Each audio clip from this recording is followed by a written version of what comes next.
नमस्कार and welcome students. Doctor Devendra Sharma, सहायक आचार्य समाजशास्त्र, राजकीय महिला महाविद्यालय सादुल शहर से। अभी पिछले वीडियो में हमने साक्षात्कार के बारे में पढ़ा था कि साक्षात्कार के कितने प्रकार होते हैं, साक्षात्कार की अवधारणा, परिभाषा, उसके ऊपर हमने बात की थी। आज इस वीडियो के अंदर हम साक्षात्कार की प्रक्रिया, किस ढंग से साक्षात्कार संचालित किया जाता है या टेक्निक क्या है साक्षात्कार की, उसके बारे में हम लोग पढ़ेंगे। आप हमारे वीडियो को लाइक और शेयर ज़रूर करें और चैनल को सब्सक्राइब ज़रूर करते रहें ताकि आगे आने वाली वीडियो आपको मिल सके।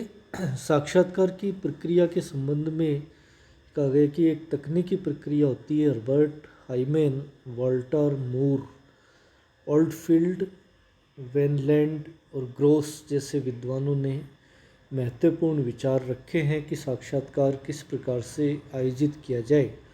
इन सभी के विचारों की सार में ये उभर कर के आया है कि साक्षात्कार की प्रक्रिया के मुख्य रूप से 3 चरण में बांटा जा सकता है साक्षात्कार की प्रक्रिया को। सबसे पहला चरण है साक्षात्कार की तैयारी का, दूसरा चरण है साक्षात्कार की संचालन की प्रक्रिया का और तीसरा चरण है साक्षात्कार की समाप्ति और प्रतिवेदन लिखने को लेकर के। सबसे पहले चरण की हम बात करें साक्षात्कार की तैयारी को लेकर के, तो सबसे पहले चरण में हम देखते हैं कि जो अध्ययन समस्या है उसकी पूर्ण जानकारी साक्षात्कारकर्ता को प्राप्त करनी चाहिए। साक्षात्कार आयोजित करने से पहले साक्षात्कारकर्ता को अध्ययन समस्या के सभी पहलुओं का विस्तृत ज्ञान होना चाहिए। पर्याप्त ज्ञान के अभाव में साक्षात्कारकर्ता विषय से संबंधित सभी प्रश्नों के स्पष्टीकरण नहीं कर पाता है और उसे सूचनादाता के सामने नीचा देखना पड़ता है, लज्जित होना पड़ता है। इसलिए साक्षात्कारकर्ता को ये कहा गया कि सूचना जिस विषय में प्राप्त करनी है उससे संबंधित अध्ययन वस्तु के सभी पक्षों की पूर्ण जानकारी हो, जिससे साक्षात्कार की सफलता अधिक हो जाती है, संदिग्ध नहीं रह जाती।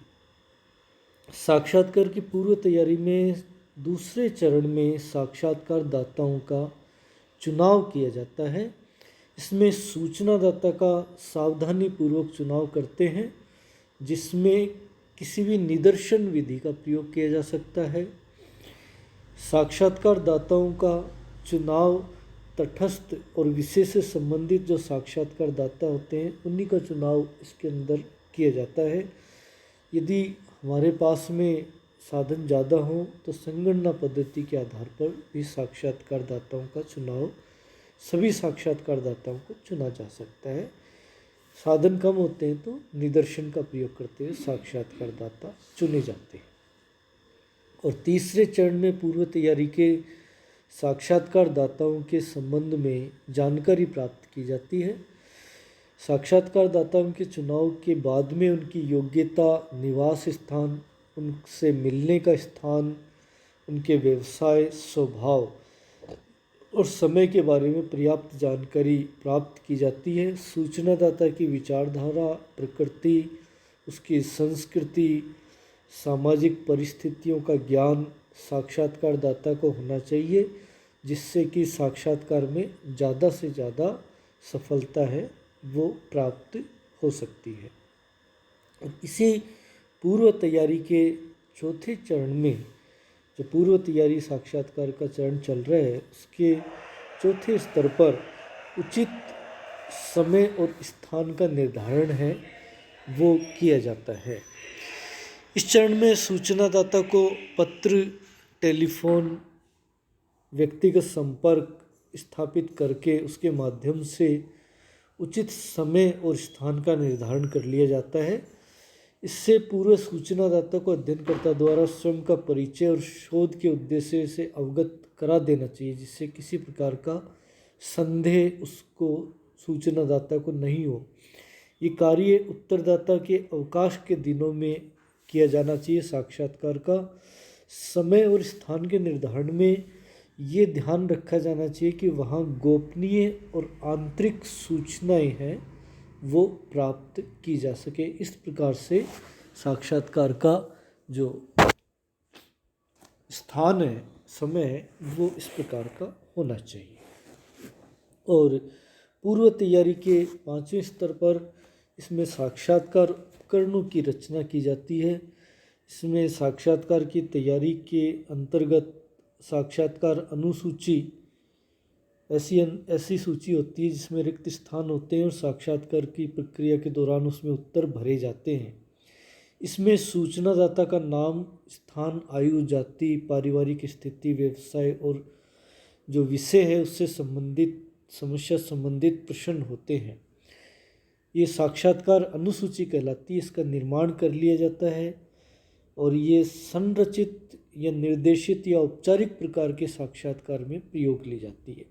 और यदि हमें असंरचित, अनिर्देशित या अनौपचारिक साक्षात्कार लेना हो तो उसके लिए साक्षात्कार निर्देशिका की जो निर्माण है वो किया जाता है। ये साक्षात्कार निर्देशिका एक लिखित प्रलेख होता है जिसमें अध्ययन विषय से संबंधित क्रमबद्ध पक्षों का संदर्भ में निर्देश दिए गए होते हैं। इसके अंतर्गत साक्षात्कार योजना का संपूर्ण विवरण, महत्वपूर्ण प्रश्न और प्रक्रिया से संबंधित सावधानियों का इसमें उल्लेख होता है। ये साक्षात्कार निर्देशिका अध्ययन समस्या की योजना से संबंधित संक्षिप्त और क्रमबद्ध वर्णन इसमें शामिल होता है। इसका प्रयोग हम अनौपचारिक, असंरचित और अनिर्देशित साक्षात्कार के लिए प्रयोग में लाते हैं, परंतु इसमें ये सावधानी रखी जानी चाहिए कि निर्देशिका मार्गदर्शन ना करे, केवल प्रक्रिया को नियंत्रित ना करे, केवल मार्गदर्शन ही करे साक्षात्कारकर्ता का। साक्षात्कार निर्देशिका से क्या लाभ प्राप्त होते हैं, क्या महत्व है? एक तो इससे अध्ययन में एकरूपता आती है, एक समान प्रश्न है वो पूछे जाते हैं, सभी पक्षों का विस्तृत अध्ययन शामिल हो जाता है क्योंकि इसमें किसी पक्ष को भूलने की संभावना नहीं होती, इसलिए स्मरण शक्ति पर ज़्यादा दबाव नहीं डालना पड़ता। अध्ययन में क्रमबद्धता बनी रहती है, क्रमानुसार सूचनाएं प्राप्त होती है, निर्मित जो प्राकल्पना है उससे संबंधित आवश्यक सामग्री का संकलन ही संभव हो पाता है, तुलनात्मक तथ्यों की प्राप्ति संभव होती है। इस प्रकार से ये साक्षात्कार की पूर्व तैयारी है जिसका हम लोग इसमें मुख्य प्रक्रिया आयोजित करने से पहले इसको संपादित कर लेते हैं।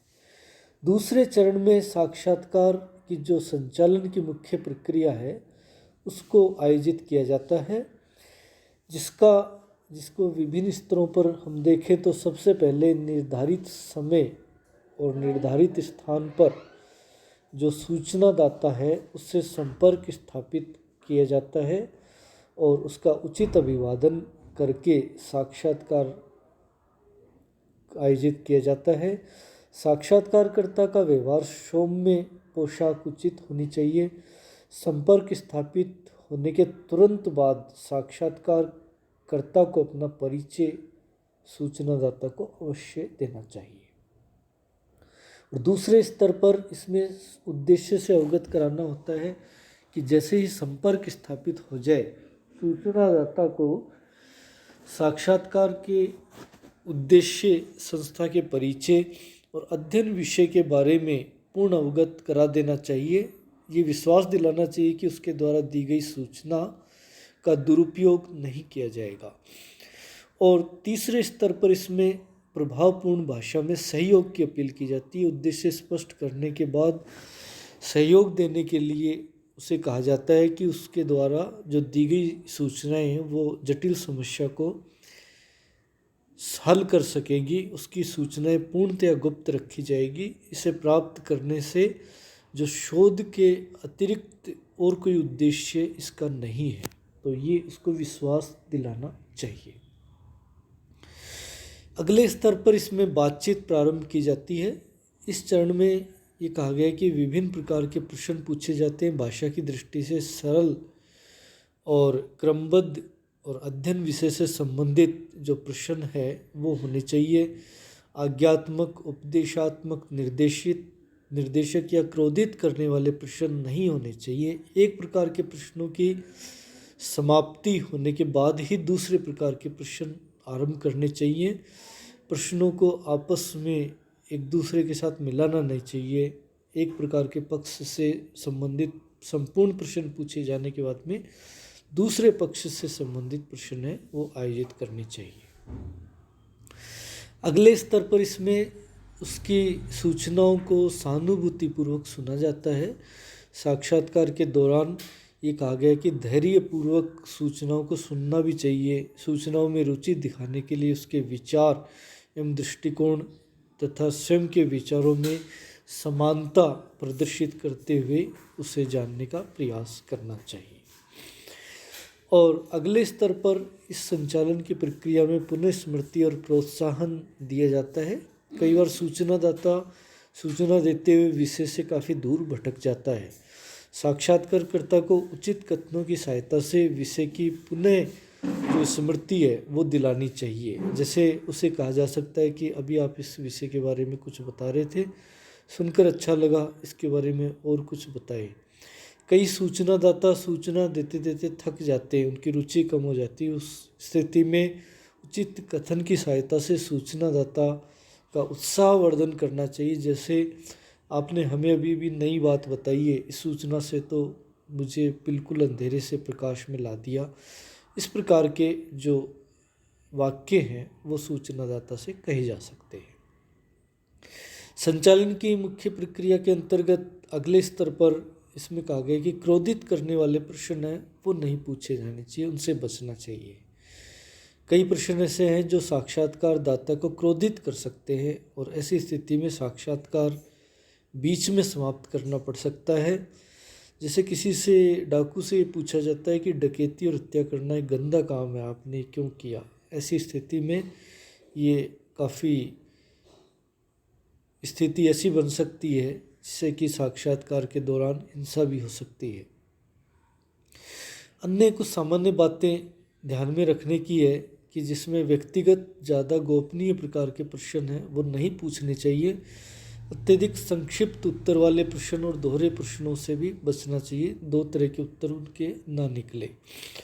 उचित और समय अनुसार प्रश्न करने चाहिए। साक्षात्कार के दौरान एक विषय को छोड़ करके दूसरे विषय से संबंधित प्रश्न नहीं पूछने चाहिए। जैसे वैवाहिक जीवन के बारे में पूछते पूछते राजनीतिक जीवन के बारे में नहीं पूछना चाहिए।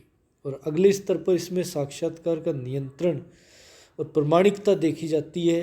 कई बार सूचनादाता बोलते बोलते भावनाओं में बहने लगता है और उसे सुनना पड़ता है। ऐसे संबंध में अनुसंधान से नहीं होता है उसकी सूचनाओं का, तो साक्षात्कारकर्ता द्वारा उचित कथनों की सहायता से उसे नियंत्रण करना चाहिए। जैसे हाँ, ये बात मुझे पहले से पता है जो अत्यंत दुखद है।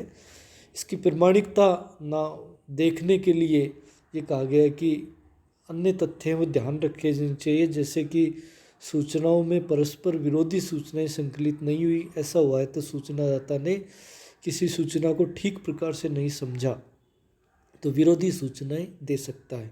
तो ये जांच लेना चाहिए कि विरोधी सूचनाएं तो नहीं प्राप्त हुई। साक्षात्कारकर्ता को यदि आभास हो जाए कि सूचनादाता झूठ बोल रहा है, धोखा देने का प्रयास कर रहा है, तो इस प्रकार का दिखावा करना चाहिए कि उसे ये तथ्य पहले से मालूम है। तो ऐसी स्थिति में वो गलत सूचनाएं नहीं दे पाता है। तथ्यों की प्रामाणिकता जांचने के लिए खोजपूर्ण प्रश्न या प्रति प्रश्न या पूरक प्रश्न है वो आयोजित किए जा सकते हैं। और साक्षात्कार तथ्यों को तर्क के आधार पर भी परखा जा सकता है। तो दूसरे स्तर पर इसमें साक्षात्कार की जो प्रक्रिया है उसका मुख्य प्रक्रिया का संचालन किया जाता है। और तीसरे चरण में इसमें साक्षात्कार की समाप्ति और प्रतिवेदन है वो लिखा जाता है।